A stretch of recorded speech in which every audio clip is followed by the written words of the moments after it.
Hello and welcome, ladies and gentlemen. I'm Juggernaut, and this is Dying Light, the original one, not Dying Light 2. This video is more or less kind of a response to myself, I suppose, in some ways, yes. And the previous video I made about Dying Light 2, where I said that it's really not that good. It's not a bad game by any stretch of the imagination, but it's not that great. And that, well, I much prefer this one, and I think they overall did a much better job. That Dying Light 1 is a lot more entertaining. It's a lot more fun to play. Dying Light 2 is a lot better looking, but other than that, it doesn't have much else going for it. Did I really burn myself there? That's unfortunate. So, I went back to Dying Light 1. I reinstalled it, and I wanted to play it a little bit, and sort of examine why I think that. And, examine whether I'm right or whether it's just nostalgia speaking. And this is the very beginning of the game, and I can tell you I'm already having a lot more fun than I was in the previous game. The combat is a little bit more, I don't know, a little bit more responsive, I guess. The weapons break more easily, but they also deform visibly as you're using them. So you don't need to look at the UI elements to, you know, figure out what's going on. Currently, I don't think I have a block mechanic yet. I don't think I can block against zombies attacking me. I can dodge with my own 2 feet. I need to press space to dodge and do an animation that gives me an invincibility frame. I can kick, and kicking is, like I previously mentioned in the other video, one of the very good ways to defend yourself against most attacks, really. Obviously not if there's multiple people attacking you, you're just going to kick one and the other is going to get the shot in, but if there's a zombie attacking you, you can kick. Exploring feels a lot more rewarding, and it just feels like there's more to do when exploring. I mean, look at that. In the previous game, had I done that, I still would have gotten hit, and then, and only then, would the zombie have, you know, dissipated. Currently I'm playing on the highest difficulty possible, which is why Infected take a little bit more killing, but another thing I seem to remember, but didn't want to mention it in the previous video because, well, wasn't sure if that's the thing, if that's still a thing or not, is that, for example, that they will occasionally drop out of the heavens to attack you. That I completely forgot about that, okay. Is that, well, actually I can show on this zombie, I think. One of the things that can happen is you can knock them down. And you can knock zombies down in Dying Light 2, but it doesn't do anything. Which was a huge disappointment for the combat system, even against these really common, mundane ones like this one, right? You can knock it down if you hit it enough, and then hitting it while it's down changes the animation. But not only does it change the animation, it does more damage, and it makes it easier to handle the infected. Because it's down, it can't really fight you properly. Why was this removed in Dying Light 2? You can fix your weapons relatively easily, it just takes one metal piece to repair it, and you can repair it, as far as I'm aware, add in an item. And then there we go. Again, you know, highest difficulty, so stamina, stumbling over my words, takes a while to regenerate. And you can't exactly spam attacks, and yeah, you will get bit if you're a bit overconfident and overzealous, like I was there. But that's fine. I mean, these guys are kind of a threat, right? And one of the things I really didn't notice in the previous game, well, in the second game, is hordes. Now, when you find one walker like this, it's fine, you can go around them and it's no problem, and you know, it's over and done with. Indoor areas like this, I think, are done a little bit better in Dying Light 2 because they're a little bit more dynamic. The lighting is a little bit more dynamic, and yeah, you know, I like them a little bit more, not gonna lie. There's, like I said, Dying Light 2 has some improvements. But at the same time, this is incredibly satisfying to do. And dare I say that the second game just doesn't feel as good, right? I mean, you bash a zombie's head in here and it feels responsive. I mean, it feels like I'm clobbering it over the head with a pipe. Previous game, it felt like, I don't know, like I was defending myself by shoving him away with melee weapons and not really doing much damage. The bladed weapons did feel good when you know, chop people's arms off and stuff, especially on the final attack. There's a variety of ways you can mutilate people with bladed weapons. That's all fine and well, but I don't know, combat just feels a little bit more satisfying and a little bit slower here. Which, I understand they were going for speed in Dying Light 2. They wanted to make the game faster, thinking that, oh, you know, it's aimed at a slightly different generation. It's a slightly older game. People will probably prefer it to be a little bit faster. Well, according to the Steam reviews, they're not entirely wrong, but this one did a lot better than I expected, honestly, on the Steam reviews. I think it's 95% positive at this point, which is quite a lot. Anywho, because they're a little bit stupid, you can kill them like that. And you can kill the previous ones like that as well, but here's the thing. There's about 10 odd over there. There's one lunging at me here. There's one here. All of a sudden, I'm in trouble. I have to get out of here. I didn't see that in Dying Light 2. If it's not a scripted mission and, you know, like, something special happening, or if it's not a nighttime, sorry, or if it's not a nighttime chase or something, I've triggered an event, just randomly in the city, didn't really find that.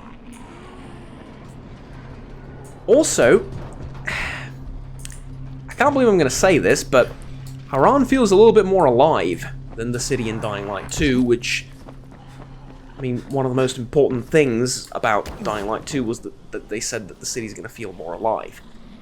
Haran, by the way, the reason I'm saying this sounds silly is because there's no living people in Haran currently other than in the tower, right now. Later down the line, you get NPCs that are looting around the place.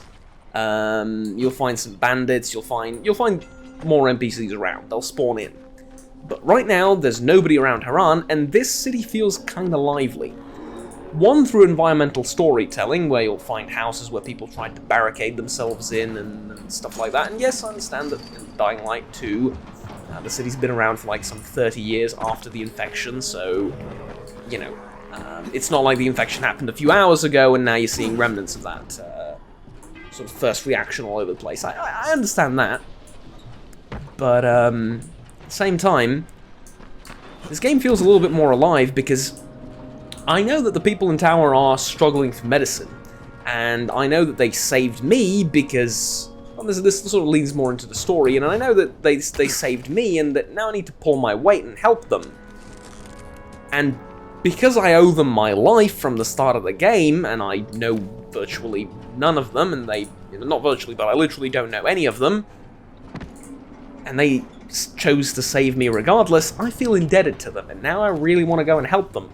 Not just because this is the tutorial and I have to, but because I really, really want to.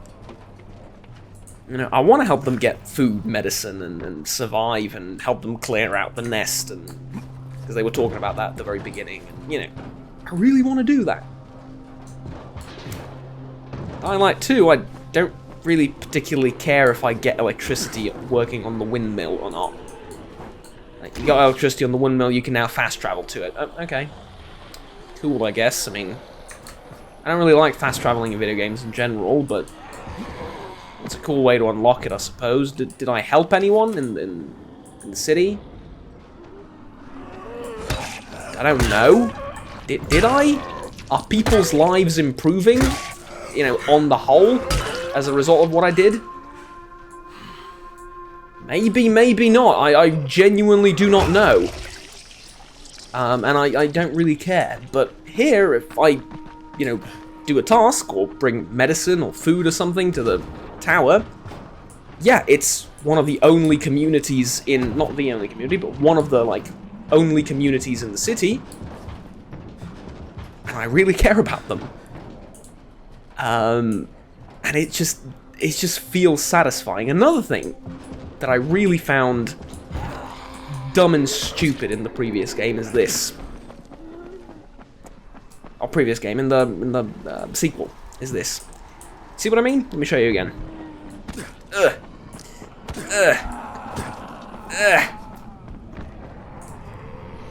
First of all, the fact that Kyle Crane reacts to a zombie lunging at him, independently of myself, that he's like, sort of leans a little bit.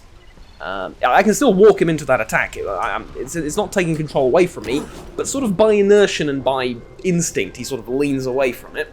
Is awesome. Second of all, my movement has weight.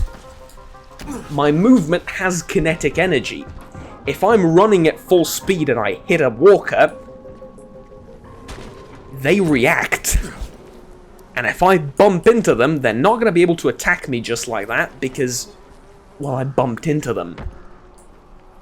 This is even more awesome when they're standing next to these spikes. I run over, I bump into them, and I impale them on the spikes. I feel like a living human being with weight, kinetic energy behind my movement, and I feel like what I'm doing makes sense. Right? I feel like there's a reason for me moving quickly and parkouring around the city, because even if I get in a tight spot, I still have, like, I'm moving, right? I'm not just standing still. I can shove zombies away and get to where I need to be. Also, I can't run forever. So sprinting, sprinting, sprinting, sprinting, sprinting, sprinting, sprinting, jump, sprinting, sprinting, sprinting. I can run for a while, right? Obviously I can run for a while, but... Oh? That's it. I have to stop. And now I'm walking. And I have to stop for a second and then go again. Why is that important? Well, it's not important in daylight when there's nothing around me, but imagine there's like 3 or 4 volatiles behind me. Yeah. Where exactly am I going to stop for that, even for like brief 2 seconds? It's not about realism, it's about pacing and excitement and challenge. Where exactly am I going to stop? Dying Light 2... I literally showed an example of this. I didn't show it in the video, but I tried this morning. I got a level 2 chase, which by the way is difficult to get, because even if you're just trying to attract the maximum amount of attention to yourself at night, a level 2 chase isn't that easy to get. They go up to level 4 apparently, but in the starting areas, a level 2 chase is really kind of hard to attract that much attention. And they were running after me, and they couldn't catch me. The only reason, or the only time I would ever get hit, was when there were new zombies spawning in front of me. So what would happen is I would run forward, and the zombie would spawn, for example, through that window and jump out, and land in front of me, and then as I was walking past him, he might nick me. The ones behind me could never catch up. Here, they're going to catch up to you. You know, you need to be clever, you need to use terrain, you need to slide under stuff, run over stuff, and so on. You need to be smart and dodge them. Not in this game, though. Not in Dying Light 2, though. You just sort of run away. And it's especially annoying against humans, because their ability to track me is about, I don't know, 15 meters, maybe.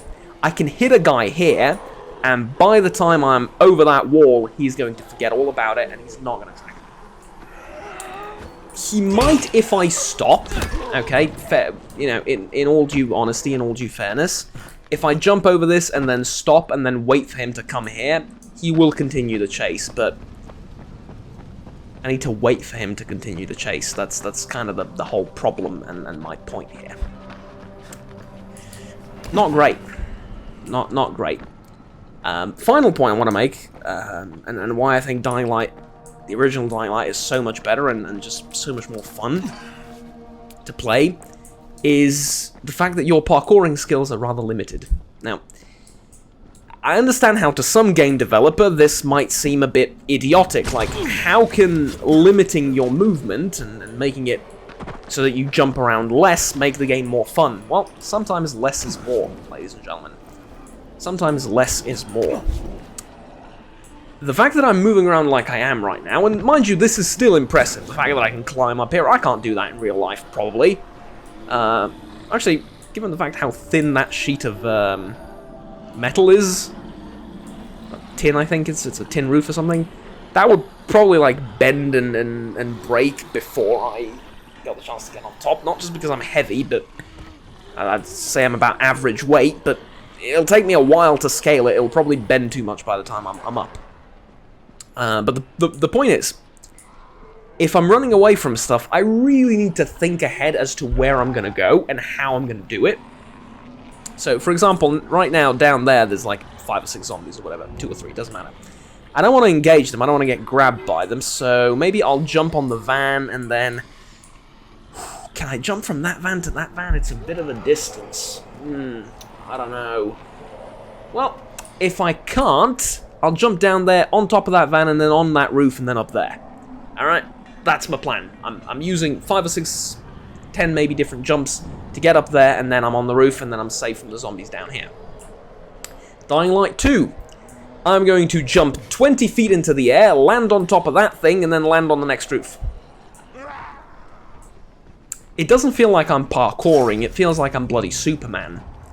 And yet, at the same time, my character cannot hold on to a ledge like this for more than 4 seconds. Oh, Juggernaut, it's because you lost your strength and you're infected, and... First of all, Carl Crane is infected too. Second of all, I supposedly took that injection thing to, quote-unquote, give me back my strength.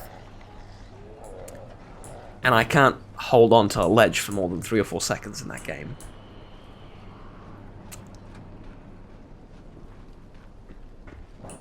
Yeah. Finding it hard to believe, let's say. Doctor? Hello? Anybody there? Camden, are you there? Damn it. So I'm supposed to get a vaccine? What? No. Suppressant. It's called antizin. Suppresses the symptoms. Here, sit. Antizin postpones the inevitable. Best the GRE could do. Inevitable? So there's no cure? It's a variation of rabies. There's no cure right now, but you see, I've been running tests on both antizin and infected tissue. A cure is possible, definitely possible. Oh shit, you really think you can figure it out? With Dr. Camden's help, yes. I think so. Now where did I put that injection? Well, I guess knowing what happens in Who's Dr. Dying Camden? Light 2, Colleague. I'm not exactly spoiling it to you when I say that it doesn't really Raheem, happen. Zara checked me out and gave me another shot. So yeah, that's about it. The fact that I move less makes it a lot more impactful, makes it, makes running a lot more exciting. Hell, it makes parkour more fun because I'm doing more different things. And then there's the final kick in the proverbial ball sack. Ow. Not what I meant to do. Oh, actually, no, before that, one more thing, before I try and demonstrate. One of the more important things, I probably can't do it on this thing, can I? Yes, I can. In Dying Light 2, whenever there is a narrow ledge like this, your character automatically hops over it and lands down. Right now, that would get me killed, were that the case. Here, I'm in control. The character doesn't automatically do stuff until I tell him to. If I want to jump over it, I hold down W. If I want to just jump and stay on the ledge, no matter how thin it is, just hit space. On mouse and keyboard, same thing on controller, you just hold down or just hit the button once. Now, let's walk on this thing.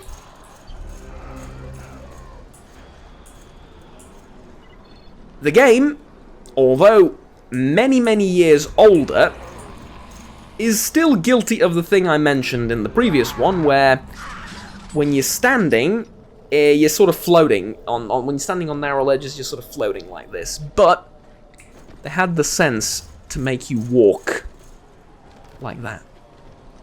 They did that in this game. You walk sort of one leg in front of the other to imitate the fact, or to compensate for the fact that there is, the bar is thin. Although when you stand, you sort of stand like this. I guess if you want to roleplay, you can stand to the side, and, there you go. Makes sense. How'd you walk in Dying Light 2? You walk as if this narrow beam was 15 feet wide, and you just... I'm going to try and replicate it. You sort of walk like this at full speed. Yeah. They took that away. Juggernaut, is that really that relevant? It is relevant because it got me killed not once but twice, and in a scripted mission scenario. Which means, right now I'm doing this in free roam, right? This isn't a mission. So, you know, I can do this, I don't exactly have to.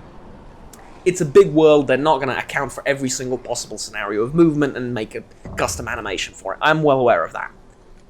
But that thing happened during a scripted mission. Here, at least I feel like what I'm doing makes a modicum of sense. There you go. Dying Light 2 is not a bad game, don't get me wrong. I wouldn't say that it's not worth your time. I wouldn't recommend that you not play it. I think it adds some really interesting things. I think visually it's a gorgeous game, like I said. The story is not bad. I prefer Dying Light's story up until the ending and the DLC. I think the ending was fine. It left too many questions for a proper ending, you know? I feel like the whole plot line of why your character is in Haran is a great starting point, but towards the middle and from the middle point beyond kind of becomes irrelevant when you realize this is much bigger than the mission you were sent on, which is a good thing. I mean, that's a great way of telling a story and building a story, right? But the ending sort of focuses just on your personal plotline and your personal mission. The grand scheme of things is a little bit ignored, and I'm not talking about the DLC ending. And it leaves a lot of questions unanswered.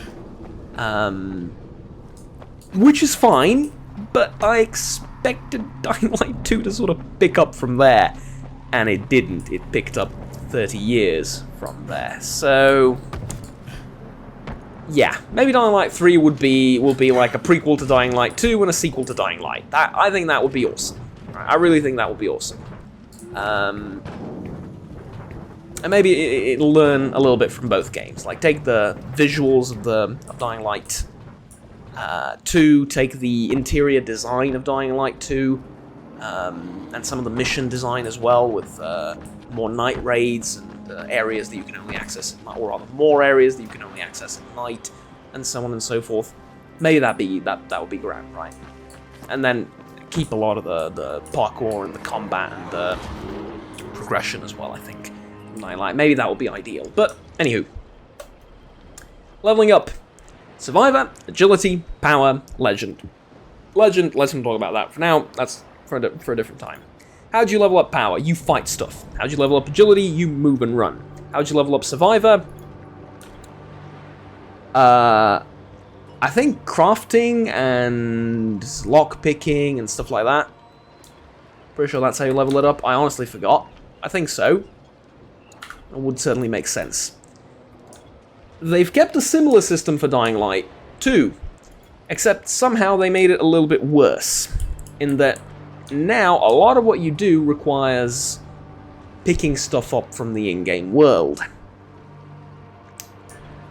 Whilst I understand the appeal of that, forcing you to go into dangerous areas, if you want to level up, you need to, you know, go in the dark and find certain stuff, and etc, etc. I like that. It's smart. But at the same time, this is a heck of a lot more organic. Why? Well, first of all, it makes it so that every player's playthrough is a little bit different. For example, I like fighting. I like bashing zombies' heads in. So my fighting level is going to go up pretty quickly. But there are people that just like to run a lot and don't like fighting. And they also maybe like to find things and craft. That means that their combat level is not going to go up, maybe for the entirety of the game, you know, that much. But they will max out their agility relatively quickly. And that means their playstyle is going to be different. Furthermore, the fact that they have more agility than combat, more points in agility than combat, also means that the way they approach combat is going to be different. They're going to be using parkour more throughout combat. They're going to be using some skill moves that can only be unlocked with agility. Whereas me, I'm going to focus more on just heavier attacks. I like 2. The progression does allow for playstyles. It really does. It depends on what you get, what you unlock, what you spec into, the points. But the points are also a little bit linear in that you have to unlock this, and then you have to go to the side, and then when you unlock this, you have to go to the side. Here, a little bit more freedom in what perk you get when, though it is kind of constricted as well. It's not, you know, the most free-flowing system ever, but there is a little bit more freedom, I feel like. Plus, Dying Light 2, it doesn't feel as organic. It feels like I'm better at punching stuff, or now I can craft something new or whatever, because I've collected a magical vaccine or a magical potion or something along those lines. Or because I've done this quest, which is... A lot of games do it like that, and it's not a sin, but there's better ways. And Dying Light 2 showed you a better way. Like, in Dying Light 2, I can hit harder because I've been practicing. I can run faster, I have more stamina because I've been running for the past 2 hours in the game. Right? I've been leveling up, and I mean, look at this. During the course of this video, I went up... Whoops. Okay. During the course of this video, I'm probably going to end up hitting level 3 parkour skill. Because I've spent pretty much the entire video just running around. Yeah? Organic. In Dying Light, I will do pretty much the same thing, and yes, I'll still gain points for doing parkour, but the majority of the upgrades that I need and the majority of the stuff that I'm gonna unlock is still hidden behind quests and tasks and pickups. Yeah. Mind you, there's still stuff here hidden behind certain story elements and points in the story, like firearms, for example, and certain skills. Also, you unlock them after you do a certain main story mission. You can't unlock them earlier. But most of it is during the tutorial, and there's like maybe, I don't know, 1 or 2 things that are not that you unlock sort of differently. And then there's also this. And this is the final thing, I swear to God. You get these challenges, right? Grappling hook is not allowed, medium difficulty, reach the finish line as fast as possible, yada yada yada. Great. I will do it just in a second. If I go over to the map, yeah, there's a whole bunch of information here. Look, there's a challenge there, there's a challenge there, there's a quartermaster over there, etc, etc. But if I close the map and I'm just playing the game, how many icons do you see in front of me? Ignoring the fact that there's a radar in the top right screen, which I can turn off, but this is with the full AI, with the full UI. This is with everything enabled. There's nothing. There's no icon. I mean, look at this. There is nothing. How do I know where something is? Well, safe with an arrow drawn. How do I know there's a challenge here? Well, there's a little graffiti thing on the floor. How do I know that there's a doctor in there? Well, it's fenced off, there's UV lights, and there's armed guards around. How do I know what's over there? Well, I don't. I need to get closer to see. The world tells you everything you need to know. Like, humans inside, safe, that way, big building, that's where I'm going, that's where civilization is. You know, you need to repair a radio tower. Oh, lo and behold, it's sticking out like a sore thumb. I'll go towards the radio tower. Most modern games just give you bright blue, yellow, orange, or red markers right in front of your face and say, you know, maybe there is the safe graffiti there, but then there's going to be a giant blue box right there telling you that, oh, that's where the safe house is. And then maybe you're going to be running around and you don't know what's over there, and Dying Light 2 is certainly guilty of this. There's going to be, you know, as you're running down the street, there's going to be a giant question mark right, you know, pretty much the size of that whole truck. They're telling you, oi, there's something over there. I prefer not to know. I really would. But Juggernaut, you can turn all of that off. Yes, I can. And I can turn stuff off here as well. If we go to, I think it's in controls, and then actually no, it would be in game. Yeah. Dot crosshair. Is it in video? I always forget these things. Maybe I have to go back to the main menu. Maybe I just didn't see it and it was right in front of me. It doesn't matter. I don't want to waste too much time looking for it. I can turn off some HUD elements here as well. And I can turn off a lot of HUD elements in Dying Light 2, but they're a little bit obscure. Here's the thing, I don't want to turn everything off. I like having the radar, I like having the health and medkits bar, I like having the UI to show me how much weapon parts I have, and you know, how damaged my weapon is, and all that stuff. But getting it to turn off the right thing at the right time is difficult, and often if you turn off those markers, it's going to turn off markers on the radar as well, or it's going to do like something else. It comes as a package deal. Here, without having to fiddle with anything, the default game settings on hard difficulty or on the nightmare difficulty, it's like this. Now, here's the thing. Here's a sort of part of the reason why I'm doing this as well, this challenge right now, and I might fail horribly at it. I don't know. This is fine. Here's where I do want, you know, giant green beams up into the heavens to show me where I'm going, because I'm doing a challenge and I need to know precisely where I need to be, because, well, I'm doing a challenge, right? This isn't exactly me being pragmatic or anything. I'm doing this for the sake of experience and for the, you know, for fun, basically. So yeah, I'm okay with this.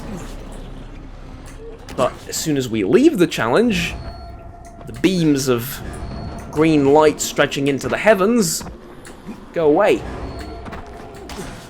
And that is freaking awesome. Because all of a sudden, it gets that tiny bit more immersive. And I'm assuming this challenge is going to be a lot easier once I've leveled up a little bit and faster at climbing things in general. So I don't expect to do all that amazingly right now.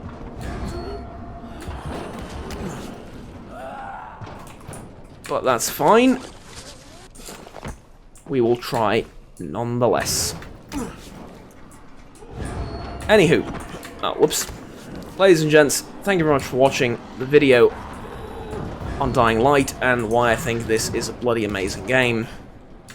And why ooh, that was close, and why I prefer it to its sequel. Until next time, my name has been Jugger. Not. Like, subscribe down below if you enjoyed the video. And want to stay tuned. Ouch. With the rest of the content that I produce on the channel. Bye-bye.